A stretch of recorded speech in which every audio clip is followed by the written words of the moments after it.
বলেছে তো মুসলিমরা অনেক উগ্রপন্থী বা জঙ্গি নয়। সব মুসলমান উগ্রপন্থী বা জঙ্গি নয়, কিন্তু সব জঙ্গি উগ্রপন্থী হচ্ছে মুসলমান। এই কমিউনিস্টরা অ্যাকচুয়ালি এরা হচ্ছে দেশদ্রোহী। এরা বাংলাদেশি হিন্দুদের প্রতি এদের কোনো সহানুভূতি নেই। আপনার মনে নেই মরিচ জাফির ঘটনা? গোটা ভারতবর্ষে তো ওয়াকফের। ওদের বলুন যে ভারতবর্ষ ওয়াকফের, তার আগে তো মনে রাখা উচিত যে তোরা হচ্ছিস ভারতীয়। ভিখারিগুলো খেতে পারে না। পাকিস্তানটাও ভিখারি হয়ে গেল, ভারত থেকে বিচ্যুত হয়ে বাংলাদেশটা ভিখারি হয়ে গেল। এই কিছুদিন 700 টন চাল পাঠালো। তা ওরা যে যুদ্ধের ওই মহড়া দেওয়ার জন্য খাবারটা ভারতকেই দিতে হবে। গরুর গাড়ির আবার হেডলাইট। গরুর মাংসের সঙ্গে মুসলমানদের কোনো সম্পর্ক নেই। আমি নিজে হাইকোর্টে কেস করেছিলাম 2010 সালে বকরিদ ঈদে গোহত্যা নিষেধের জন্য। যেখানে 800-900 টাকা যেখানে খাসির মাংসের দাম, সেখানে অত সস্তা বিরিয়ানি কেউ দিতে পারে? দেখুন বাংলাদেশে এইসব অত্যাচারে আমরা কি করতে পারি? আমাদের কিছু করার ক্ষমতা আছে? আমরা এখানে 70% হিন্দুরাই টিকতে পারছি না, আর ওখানে 7% হিন্দুরা কি করে টিকবে? বলেছে তো মুসলিমরা অনেক উগ্রপন্থী বা জঙ্গি নয়। সব মুসলমান উগ্রপন্থী বা জঙ্গি নয়, কিন্তু সব জঙ্গি উগ্রপন্থী হচ্ছে মুসলমান। এটা হচ্ছে ফ্যাক্ট। আর ফিরহাদ হাকিমের কথা নিয়ে আপনারা কেন এত করছেন? ও তো নিজে জঙ্গিদের মদতদাতা। আজকে যে লোকটা বলছে এখানে মিনি পাকিস্তান, যে লোকটা বলছে যে মুসলিম হওয়াটা সৌভাগ্যের, যারা মুসলিম হয়ে জন্মায়নি তারা অভাগা, হ্যাঁ, যার বাবা হচ্ছে একটা বিহারি মুসলিম, যার মা হচ্ছে হিন্দু, তা পৃথিবীর ইতিহাস বলে যে যত নিষ্ঠুর শাসক, যত ধর্মের প্রতি হিংস্র পুনরাপন্ন শাসকরাই হচ্ছে তাদের মা ছিল হিন্দু। তা এটা একটা জেনেটিক্যাল ডিসঅর্ডার আমি মনে করি। যে কারণ যত মোগল শাসক থেকে আরম্ভ করে যত শাসক মুসলিম শাসককে দেখবেন, যাদের মারা হিন্দু তারা ততই বেশি নিষ্ঠুর হয়েছে, তত বেশি মন্দির ভেঙেছে, তত বেশি হিন্দু গণহত্যা করেছে ভারতবর্ষের বুকে। তো বাবু হাকিম ব্যতিক্রম হবে বলে তো কিছু মনে হয় না। তো একজন সাম্প্রদায়িক মুসলমানই, এবং এটাই ও তৃণমূলের জেহাদি ববি, এবং আমি হচ্ছে বিজেপির রাষ্ট্রবাদী ববি। একটা প্রশ্ন করবো, ফিরহাদ হাকিম তিনি আরো বলছেন যে আমি বলছি না সবাই ভালো, যারা বাংলাদেশে খুন করছে বা যারা উগ্রপন্থী কার্যকলাপ করছে তাদের অবিলম্বে শাস্তি হওয়া উচিত, কিন্তু সব মুসলিম খারাপ নয়। এখানে সাম্প্রদায়িকতার সুরসুরি দিয়ে সংখ্যালঘু মুসলিম সমাজকে খারাপ দেখানোর চেষ্টা হচ্ছে। আমি এর বিরুদ্ধে প্রতিবাদ করব। ওর বিরুদ্ধে ওর প্রতিবাদে কি এসে যায়? মানুষ তো বুঝতে পারছে, মানুষ তো সাফারার। আজকে বাংলাদেশের 7% হিন্দুরা তারা থাকবে কি করে? এখানকার 70% আমরা যারা হিন্দু আছি আমরা টিকতে পারছি? দক্ষিণ চব্বিশ পরগনা, উত্তর চব্বিশ পরগনা, রাজারহাট সব জায়গাতে কি করছে মুসলিমরা? আপনার যতটা রায়ট হচ্ছে পার্ক সার্কাস, রাজাবাজার থেকে সমস্ত ক্রিমিনালরা গিয়ে, যারা ববি হাকিমের পৃষ্ঠপোষকতা ধরেছে তারা গিয়ে সেসব জায়গায় দাঙ্গা বাঁধাচ্ছে। আপনার মনে নেই ক্যানিংয়ের দাঙ্গা? আপনার মনে নেই ধুলাগড়ের দাঙ্গা? প্রত্যেকটা দাঙ্গাতেই রাজাবাজার পার্ক সার্কাস থেকে মুসলিমরা ক্রিমিনালরা গেছে, গিয়ে ওখানে দাঙ্গা বাঁধাচ্ছে, পেট্রোল বোমা ছুঁড়ে শয়ে হিন্দু বাড়িগুলো পুড়াচ্ছে, হিন্দু মেয়েদের রেপ করেছে। তো ববি হাকিমের এই কি বলছে না বলছে, ববি হাকিমটা তো সব হটলাইনে কথা বলে।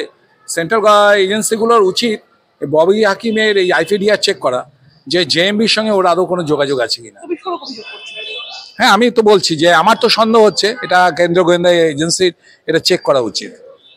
ববিদা, সিপিআইএম এর অনুষ্ঠানে আমন্ত্রিত বাংলাদেশি গায়িকা রেজওয়ানা, কি বলবেন?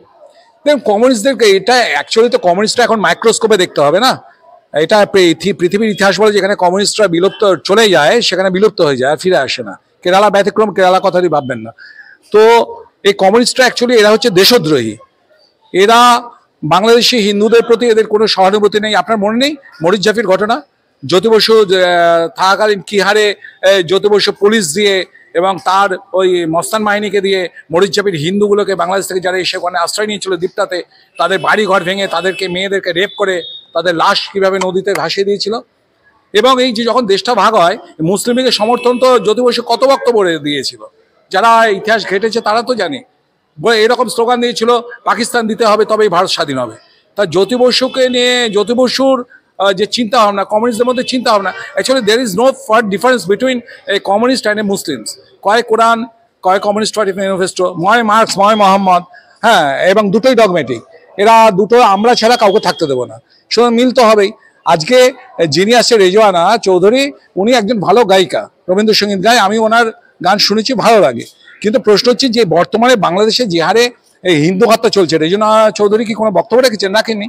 তাহলে যিনি এই সমস্ত উগ্রবাদীদের বিরুদ্ধে, যেখানে হিন্দু হত্যা হচ্ছে, হিন্দুদের উপর নির্যাতন হচ্ছে, হিন্দুদের মেয়েদেরকে রেপ করছে এবং তাদেরকে বিরুদ্ধে কোনো অ্যাকশনে নিচ্ছে না ইউনিট সরকার, তার বিরুদ্ধে কোনো বক্তব্য রাখছে না, অথচ তাকে নিয়ে এখানকার নিয়ে আসছে জ্যোতি বসুর, এগুলো কমিউনিস্টদের দ্বিচারিতা তো দেখছেন না, একটা কিভাবে ওরা পোস্টারগুলো মানে টানিয়েছে বা ছাপাচ্ছে যে বাংলাদেশের সংখ্যালঘুদের নির্যাতন বন্ধ হোক, এখানেও সংখ্যালঘুদের নির্যাতন বন্ধ হোক। আরে এখানে মুসলমান সংখ্যালঘুরা কোথায়?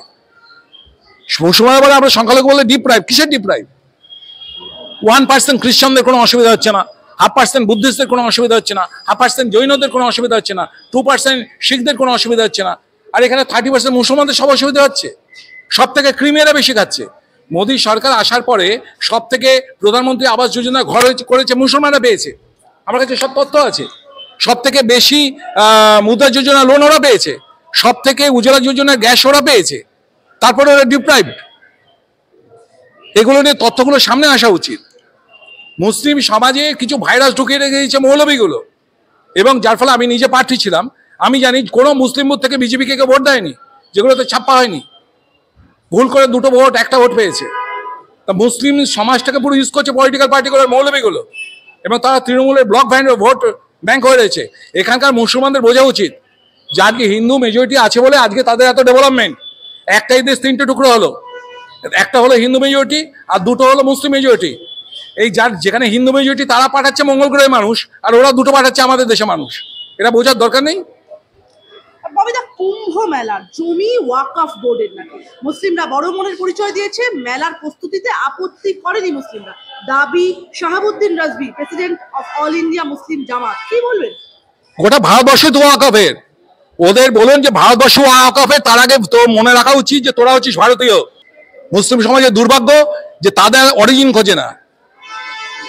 তারা যখনই তাদের পূর্বপুরুষ কনভার্ট হয়ে গেছে তারপর থেকে তারা অরিজিনটা খোঁজে, তার পূর্বে খোঁজে না। আজকে ওয়াকফের নামে ওয়াকফ বোর্ড অন্যান্য দেশে আছে, 57টা মুসলিম কান্ট্রির মধ্যে কোথায় আছে ওয়াকফ বোর্ড? তাহলে কেন এখানে থাকবে? অধিকাংশ মুসলিম কান্ট্রিতে তো নেই ওয়াকফ বোর্ড। এখানে সম্পূর্ণ কংগ্রেস বদমাশি করে। মনমোহন সরকার চলে যাওয়ার সময় 121টা সম্পত্তি ওয়াকফের নামে লিখে দিয়ে যায়। তো এই যে সংখ্যালঘু ভোট পাওয়ার জন্য এরা আমাদের সমাজটাকে শেষ করে দিয়েছে, এই কংগ্রেস, সিপিএম, তৃণমূল। এদের এই জিহাদি মনোবৃত্তি থেকে ভারতবর্ষ থেকে বাঁচাতে হলে আজকে মানে এদেরকে শিকড় সমেত উৎখাত করতে হবে। ববিদা, যুদ্ধের জন্য সবসময় তৈরি থাকার নিদান বাংলাদেশের সেনাবাহিনীকে বললেন মোহাম্মদ ইউনূস। শান্তির নোবেল জয়ীর মুখে এবার যুদ্ধের বার্তা কেন? তাহলে কি ভারতের সঙ্গে যুদ্ধ করতে চায় মোহাম্মদ ইউনূস? সে সৈয়দ মুস্তফা আলী যে সাহিত্যিক ছিলেন, তার একটা উপন্যাসে লেখা ছিল না যে আস্তে কন কর্তা ঘোড়ায় হাসবো। ইউনূসের কথা শুনে সেইটার কথাটা মনে বললো যে আস্তে কন কর্তা ঘোড়ায় হাসবো। ভিখারিগুলো খেতে পারে না, পাকিস্তানটাও ভিখারি হয়ে গেল, ভারত থেকে বিচ্যুত হয়ে বাংলাদেশটা ভিখারি হয়ে গেল। এই কিছুদিন 700 টন চাল পাঠালো। তো ওরা যে যুদ্ধের ওই মহড়া দেওয়ার জন্য খাবারটা ভারতকেই দিতে হবে। গরুর গাড়ির আবার হেডলাইট। একদম। এই যে অন্তর্বর্তীকালীন সরকার, তার যে প্রধান উপদেষ্টা অধ্যাপক মোহাম্মদ ইউনূস, তিনি বলছেন বাংলাদেশের সেনাবাহিনী জাতির অহংকার এবং বিশ্বাসের জায়গা। বাংলাদেশের সেনাবাহিনী জাতির অহংকার না, এখন অ্যাকচুয়ালি যারা মুক্তিযোদ্ধা রয়েছিল তারা তো অনেকে রিটায়ার করে গেছে। আর এই যখন দেশটা স্বাধীন হয় 71-এ, তখন পাকিস্তানি সৈন্যরা 3 থেকে 4 লক্ষ মুসলিম মহিলাকে রেপ করে গিয়েছিল। ওরা বলে গিয়েছিল যে এখানটা আমরা বীজ বপন করে যাচ্ছি, আমাদের বংশধররাই পরবর্তীকালে এটা পাকিস্তান বন্দী করবে। এবং সেই সমস্ত তখন যারা রেপ করেছিল, যারা সমস্ত 3 থেকে 4 লাখ মুসলিম মহিলারা গর্ভবতী হয়ে গেছিল, তাদের সন্তানরা 52-53 বছর হয়ে গেছে। আর মুসলিমরা যেহেতু তাড়াতাড়ি বিয়ে করে, তাদের ছেলে মেয়েরাও প্রায় 22-24 বছর হয়ে গেছে। তাদের প্রচুর সংখ্যক তো সেনাবাহিনী তো ঢুকেই রয়েছে। তা পাকিস্তান এদের চিন্তাভাবনা, জামাতি যে চিন্তাভাবনা চলছে বাংলাদেশ জুড়ে, এ তো সে পাকিস্তানের রেপেরই ফসল। তারা এতে আশ্চর্য হওয়ার কিছু নেই। এখন বাংলাদেশের যে সমস্ত উন্মাদনা চলছে, এটা হচ্ছে পাকিস্তানিদের রেপের ফসল। এরা পাকিস্তানি সৈন্যদের রেপের ফসল, এবং তাদের ডিএনএ ক্রোমোজোমের মধ্যে পাকিস্তানি রক্তই বইছে। তা ন্যাচারালি তারা ভারত বিরোধিতা করবে, হিন্দু বিরোধিতা করবেই। ভারত বিরোধিতায় আপনারা যেখানে গর্জে উঠছেন সেখানে একদম স্বাধীনতা যুদ্ধে সহায়তা করেনি ভারত, মন্তব্য ইউনূসপন্থী রেখা সুফি আগর সামসের। কেন ইতিহাস? এগুলো রাজাকার ছিল তো, এগুলো শুধু হিন্দু মেয়েদেরও রেপ করেনি, এরা মুসলমান মেয়েদেরও রেপ করেছে। কারণ এদের কাছে কোনো কিছুই আপনার নেই। আপনি শুনুন, ইসলামিক উগ্রবাদী নিজেরা নিজেদেরকেও ছাড়েন। আপনি পাকিস্তানিদের দেখছেন না, তালিবানিদের দেখছেন না, পাকিস্তানিদের মারছে কিরকম। এদের প্রথম টার্গেট হচ্ছে প্রথমে কাফেরদের মারো, কাটো, শেষ করো। কাফেররা শেষ হয়ে যাওয়ার পর তারপর নিজেদের মধ্যে লড়াই করো, নিজেরা মরো, নিজেরা মারো, কাটো। এই উগ্রবাদী চিন্তাভাবনার থেকে ব্যতিক্রম হবে কি করে বাংলাদেশ, তাই না? বাংলাদেশকে স্বাধীন করতে গিয়ে ভারতের কত সৈন্য মারা গেল, কত স্ত্রী বিধবা হলো। আজকে আপনার মুজিবুর রহমান মুক্তি ফৌজ তৈরি করেছিল বলে আজকে বাংলাদেশটা রয়ে গেল, এত ডেভেলপ করে গেল। পাকিস্তানের রাস্তাঘাটে কি অবস্থা? আপনাকে কিচ্ছু করতে হবে না, আপনি গুগলসে ইউটিউবে সার্চ করে পাকিস্তানিতে যে এখনো প্রায় 45 লক্ষ যে বাঙালি রয়েছে, বাংলাদেশে রয়েছে, তাদেরকে কিভাবে কুকুরের মতন জীবনযাপন করতে হচ্ছে একবার দেখুন। যে সমস্ত বাংলাদেশিরা যে পাকিস্তানি পন্থী হয়েছে তাদেরকে বলুন যে পাকিস্তানি যে সমস্ত 45 লক্ষ বাংলাদেশি আছে তাদের যেভাবে জীবনযাপন করছে তাদের সাক্ষাৎকারগুলো দেখতে, তাহলেই ধারণা হয়ে যাবে। অ্যাকচুয়ালি এরা ভারত বিরোধী এত কেন জানেন? শুধু ভারত হিন্দু মেজরিটি বলে। আর অদ্ভুত ব্যাপার যে এই মৌলবাদী মুসলমানদের এমন একটা চিন্তা ভাবনা, এরা কাফেরদের এত গালিগালাজ করে, কাফেরদের সবসময় ব্রেন ওয়াশ করা হচ্ছে মাদ্রাসাতে মসজিদেতে যে কাফেররা হচ্ছে খারাপ, কাফেররা হচ্ছে মুশরিকদের দল, মুনাফিকদের দল, এরা জাহান্নামে যাবে, এদেরকে হত্যা করো, এদের মেয়েদের রেপ করো, এরা সব গনিমতের মাল। অথচ এদের টোটালি ডিপেন্ডেন্ট অন কাফের। এরা ঘুম থেকে উঠবে রাত্রে শোয়া অবধি, আর জন্মাবে আর মৃত্যু অবধি এরা একটা জিনিসের নাম বলুন তো যেটা ইউজ করে না, যেটা কাফের আবিষ্কার করেনি, মুসলমানরা করেছে। সে মোবাইল থেকে হোক, টেলিভিশন থেকে হোক, ফ্যান থেকে হোক, নিউজ পেপার থেকে হোক, ওয়াশিং মেশিন থেকে হোক, যে কোনো জিনিস একটা বলুন যে কাফেরা ইউজ করেনি, সে মুসলিম সমাজ আবিষ্কার করেছে। আর এদের বলুন যত উদ্বস্তু যাচ্ছে সব ওই কাফেরদের দেশেই যাচ্ছে, কোনো মুসলমান কান্ট্রিতে কোনো যাচ্ছে না সেলটা নিতে। যত শরণার্থী দেখুন সব 57টা দেশ কিন্তু এদের আশ্রয় দিচ্ছে না, মুসলিম কান্ট্রি। সবাই কাফেররা যেখানে রয়েছে, যেখানে ওদের দারুল ইসলাম কান্ট্রি নয়, হ্যাঁ, তো সেইখানটায় ওরা গিয়ে সেলটা নিচ্ছে। সে আমেরিকায় বলুন না ভারত বলুন, কেন তোরা কাফেরদের দেশে যাবি সেলটা নিতে? তোদের মুসলিম দেশে জানা, যেখানে মুসলমান ধর্ম স্রষ্টা, সে আরব দেশ তো কই প্যালেস্টাইনদের আশ্রয় দিচ্ছে না? এই প্রশ্নের উত্তর দিতে পারবে ওই জিহাদিরা? 1 ঘন্টায় বাংলাদেশ দখলের হুমকি গঙ্গাসাগরের নাগা সাধুদের, সত্যি কি তাই? দেখো নাগা সাধুরা কি বলেছে আমি তো বলবো না, ওদের বক্তব্যে অ্যাকচুয়ালি বাংলাদেশে হিন্দুদের উপর যে হারে অত্যাচার হচ্ছে কোনো মানুষ, সুস্থ মানুষ থাকতে পারবে না। সবাই তো তৃণমূল নেতা কমিউনিস্ট নেতাদের মতো নয়, ঠিক আছে? আমার তো মাঝে মাঝে মনে হয় যে এদের ব্লাড চেক করা উচিত যে অরিজিনালি এরা ভারতীয় কিনা, ডিএনএ টেস্ট করা উচিত, কারণ এরা কোনোদিন এই বাংলাদেশি হিন্দুদের পক্ষে কোনোদিন দাঁড়ায়নি। এই মাঝে মাঝে আচ্ছা আপনি এখানকার মুসলমানদের কথা ভাবুন না, যে আজকে দেশটা যখন ভাগ হলো, 3টে ভাগ হলো, এই বাংলাদেশের মুসলমানরা তো এই ভারতীয় মুসলমানরা যারা আমাদের এখানে মা বলে মনে করেছে তাদের সঙ্গে গদ্দারি করে গেল। অথচ সেই গদ্দার বাংলাদেশিদের এখানে কি করে আশ্রয় দেয় এখানকার মুসলমানরা? বাংলাদেশের মুসলমানরা যখন চলে যায় দেশটা ছেড়ে, ওরা ভেবেছিল যে খতরনাক হিন্দুদের হাত থেকে বাঁচার জন্য নাকি মুসলমানদেরকে এই জন্য আলাদা রাষ্ট্র করতে হবে। তা আমি যে এখানকার মুসলমানদের ছেড়ে যে চলে যাচ্ছি আমরা, এই মুসলমানরা কিভাবে বাঁচবে এই হিন্দু মেজরিটি কান্ট্রিতে? কখনো এখানকার মুসলমানদের কথা ভাবেনি। তারা এখানকার মুসলমানদের সঙ্গে গদ্দারি করে চলে গেল, আর সেই গদ্দার বা তার বংশধরদের এখানে আশ্রয় দিচ্ছে এখানকার মুসলমানরা, তাই না? আর এই যে হিন্দুদের উপর যে অত্যাচার হচ্ছে, কোনো মুসলিম এরিয়াতে কোনো মিছিল দেখেছেন? কোনো মৌলবীদের কোনো সাড়া দেখেছেন? কাউকে দেখবে না। বরং সিদ্দিকুল্লাহর মতন বদমাশগুলো তারা বলে বেড়াবে যে ভারত কারণ আগ্রহ আছে বাংলাদেশের ব্যাপারে। এই দেশদ্রোহীগুলো এখানে রয়েছে, এটা ডিটেক্ট করা দরকার এদেরকে। আজকে মুসলিমরা আজকে আপনি দেখবেন যে গাজাতে কেন ইসরায়েল বোমা মারছে তাই নিয়ে মিছিল, রাস্তা অবরোধ কি না কি করে। বাংলাদেশে এত যে অত্যাচার হচ্ছে কেন? তার হিন্দু বলে। সেই জন্য এই যে একটা বিকৃতি মানসিকতা ইসলামী পন্থীদের মাথার মধ্যে যে ঢুকে রয়েছে, বিকৃতি যতদিন না আসবে ততদিন ভাইচারা বলেন তো সৌভাগ্য কোনোদিন আসবে না, কোনোদিন হওয়া সম্ভব নয়। যতই আপনি এগুলো কখনো নয় যে আপনি আরব বলে আপনি মুখে গায়ে দিলেন, মানসিকতার বিষয় আছে।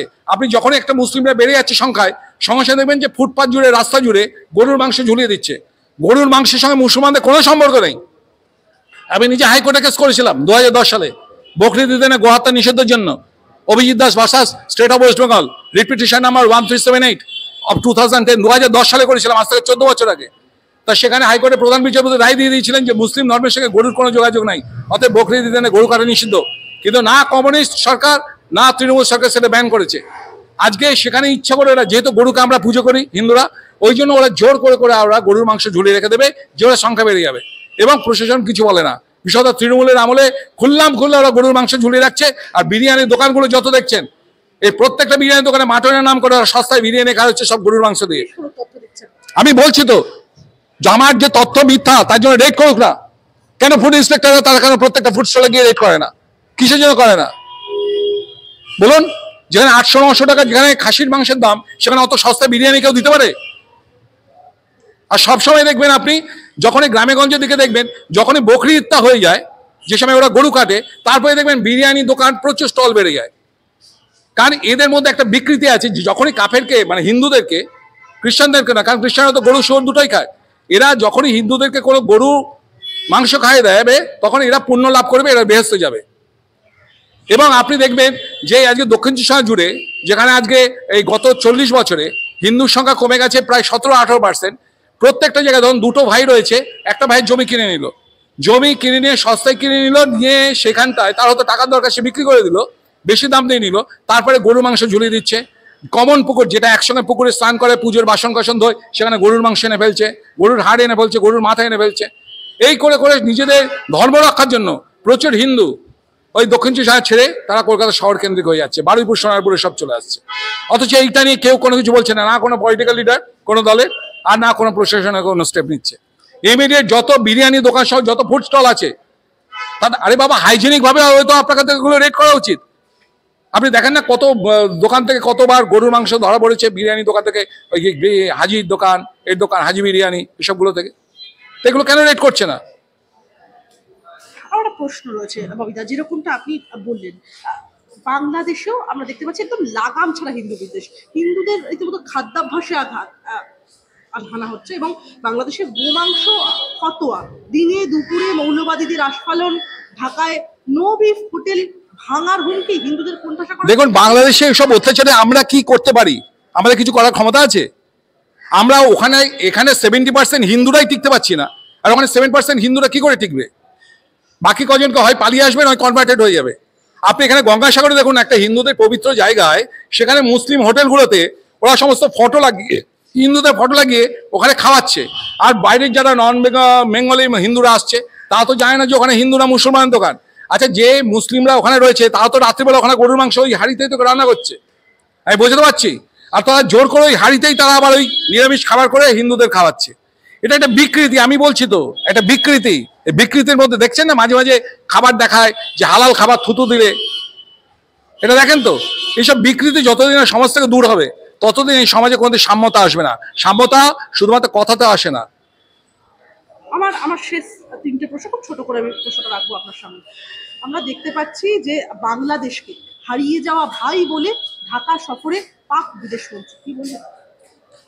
হারিয়ে যাওয়া ভাই তো হবেই, হারিয়ে হবে না কি বললাম? এখন পাক বিদেশ মন্ত্রীর বয়স কত হবে? তো যাই হোক, আপনার যারা জন্মেছে 71-এ, যে সমস্ত প্রোডাকশন করেছে, যে 3-4 লক্ষ যে পাকিস্তানি সৈন্যরা মিলে যে বাংলাদেশি মুসলিম মেয়েদের রেপ করেছে, তারা তো আজকে 52-53 বছর বয়স হয়ে গেছে, তার ছেলেমেয়েরা তো 20-22 বছর হয়ে গেছে। তোর তো ভাই হবে, ভাইপো হবে, ভাই আর ভাইপোরাই তো এখন বিরাজ করছে না বাংলাদেশে। যেইটিক্যালি সব পাকিস্তানি হয়ে রয়েছে, যে এই জামাতের নেটওয়ার্কটা। বাংলাদেশে বিচারকরা অব্দি ভয়ে আছেন চিন্ময় কৃষ্ণের জামিন খারিজে, চর্চা এপারে রাজনীতিতে, কি বলবেন? বিচারকরা ভয় নেই, বিচারকরাই ওরকম মৌলবাদী, এটাই ঘটনা। শুনুন, বলে না শুনে মুসলমান, এগুলো তো জেনেটিক্যালি সমস্ত। যখনই এরা কনভার্ট হয়েছিল এদের পূর্বপুরুষরা, এরা বেশি হিন্দু ঘাতক হয়েছিল। কালাপাহাড় যখন হিন্দু ছিল, হিন্দু থেকে যখন মুসলমান হয়েছিল, সব থেকে মন্দির ভেঙেছিল কালাপাহাড়। অরিজিনাল যেখানে আরবিয়ানরা অতটা সাম্প্রদায়িক নয়। আজকে খোদ আরব দেশে দেখছেন না, মসজিদের মাইক খুলে দিচ্ছে, সেখানে সমস্ত কিছু উন্মুক্ত করে দিয়েছে। তার একটা এথিক্স মেনটেন করে, এদের তো কোনো এথিক্স মেনটেন নেই। এরা দেখায় যে আমরা বেশি করে মুসলমান, তার জন্য কি করতে হবে? কাফেরদের মারো, কাটো, তাদের সম্পত্তি লুট করো, গণিমতের মাল, তাদের মেয়েদের ধরে ভোগ করো, রেপ করো, এটাই পেরি। এটা আশ্চর্যের কিছু নেই, এটা একটা বিকৃতি। যখনই একটা হিন্দু থেকে যখনই তারা মুসলিম ধর্মে কনভার্ট হয়ে যাচ্ছে, তাদের মধ্যে বিকৃতিটা বেশি করে ঢুকেছে। কারণ তাকে সে দেখনদারি বলে না, বেশি করে দেখাতে হবে যে বেশি মুসলমান। আর শেষ প্রশ্ন আপনার কাছে, কার মদতে এত বারবারন্ত জঙ্গিদের অনুপ্রবেশ, জঙ্গি ইস্যুতে কেন সোচ্চার হচ্ছে না শাসক দল? জঙ্গিদের এটা কেন সোচ্চার? তাদের ভোট ব্যাংক তো। আমি আপনাকে কি বললাম যে লোকসভা ইলেকশনে দেখা যাচ্ছে যে মুসলিমরা কোনো ভোট দিচ্ছে না বিজেপিকে, তারা সমস্ত তৃণমূলকে ভোট দিচ্ছে, আর হিন্দুরা কোনোদিন ব্লক ভোট দেখে না। মানে সব থেকে অভাগা জাত সত্যিই। যে মাঝে মাঝে যে ববি হাকিম যে বললো না, এই কথাটা কিন্তু মানে অন্যদিক দিয়ে যে এই বাঙালি হিন্দুদের মতো অভাগা জাত আর মনে বিশ্বে কোথাও নেই। পাগলেও নিজের ভালোটুকু বুঝে, এরা কোনোদিন নিজের ভালোটুকু বুঝলো না। নয়তো এটা ব্লক ভোট দেওয়া উচিত ছিল বিজেপিকে, এটা দিচ্ছে না। এদের গুলো সব ট্রাইফার্কেটেড হয়ে যাচ্ছে, কিছু সিপিএম পড়ছে, তৃণমূলে পড়ছে, বিজেপিতে পড়ছে, আর মুসলিম ব্লক ভোট পড়ছে তৃণমূলে। ন্যাচারালি জঙ্গিরাই সেগুলো সব কন্ট্রোল করছে। তাদের মধ্যে স্মাগলিং এর মাধ্যমে পয়সা আসছে, আরডিএক্স আসছে। ওয়েস্টবেঙ্গলটাকে প্ল্যাটফর্ম করে, মানে বাফার স্টেট করে এরা সারা ভারতবর্ষের জন্য নাশকতা করছে। এবং আজকে ইসলামিক ফোবিয়াতে সমস্ত পৃথিবী আতঙ্কিত। দেখলে না কিছুদিন আগে ম্যালকম পিটার প্যাটারসন কি বলল, যে গত 25 বছরে 3.5 লক্ষ ব্রিটিশ মেয়েকে রেপ করেছে ওই উদ্বাস্তু পাকিস্তানি মুসলমানরা। এগুলো তথ্য তো, এর মধ্যে কোনো কিছু নেই। চারিদিকে যারা শরণার্থীর নামে যারা সমস্ত বিভিন্ন কাফেরদের, সেটা একটা প্ল্যান, এটা একটা পুরো ডিজাইন চলছে। এরা কোনোদিনই কখনো মুসলিমদের সেটা এন্ট্রি করবে না শরণার্থী হিসাবে, এরা কাফেরদের দেশে এন্ট্রি করবে, সেখানকার মেয়েদের বিয়ে করবে, সেখানকার মেয়েদের রেপ করবে, বাচ্চা বাড়বে, ডেমোগ্রাফি চেঞ্জ করবে, আস্তে আস্তে পলিটিক্যাল পাওয়ারটা নিয়ে নেবে।